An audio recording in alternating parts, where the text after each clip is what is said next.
This episode is supported by Prudential.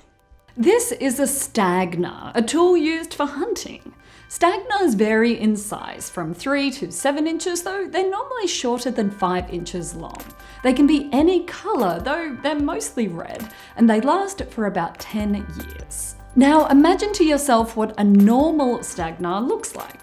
And how does that compare to your idea of an average stagner? The stagner is completely fictional. Sorry.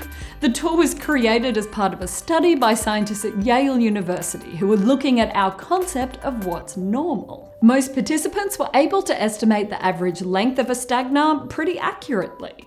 But when they were asked about a normal stagner, they combined the average with the ideal.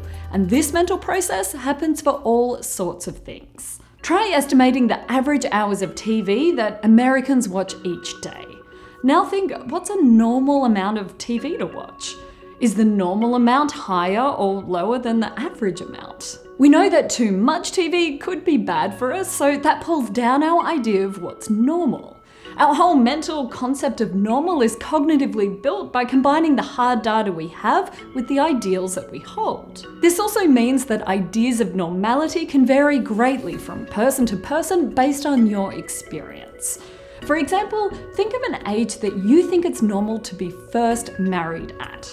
If you live in the state of Utah, where that age is around 25, your idea of what's normal would be lower than if you lived in New York, where it's around 30 years old. And if you're under 30, your concept of a normal first marriage age is probably much higher than if you're over 65, since the average age has been steadily increasing over the past 50 years. No matter what you think the ideal age is, your concept of normal will be affected by your perception of what's typical and what's best.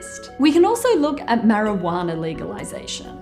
As of 2015, about half of Americans had reported trying marijuana. 1 in 8 admitted to doing so in the past 12 months. Marijuana's effects haven't changed, but using it, or at least trying it, has become more and more normalized as several US states have passed laws regulating and legalizing its use. Politically, what's normal can be understood using what's called an Overton window.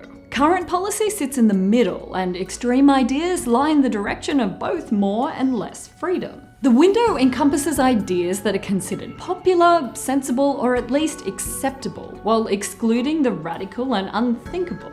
As public opinion shifts, so does the Overton window. Understanding how our idea of normal is shaped both personally and socially makes political rhetoric that goes against our fundamental ideals alarming. Think about anti-Semitism leading up to World War II.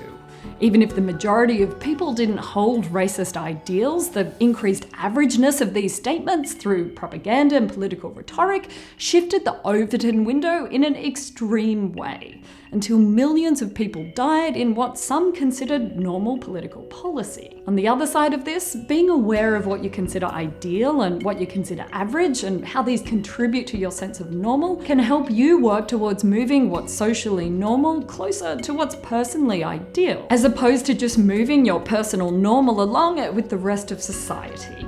It also helps you understand people's points of view. You might disagree on what's normal, not because you have different information, but because you have different ideals. Knowing where your opinions differ can help you have intelligent discussions, even on heated issues. What's something you think is normal but definitely isn't average? Let me know down in the comments. Thanks to Prudential for sponsoring this episode. We all want our future to be as secure as our present, but we have a tendency to place a greater value on immediate rewards rather than future rewards, and that goes when we think about our finances too. A Prudential study found that more than half of Americans are not on track to maintain their current standard of living in retirement. Go to prudential.com/save more to find out how you can better plan for your retirement.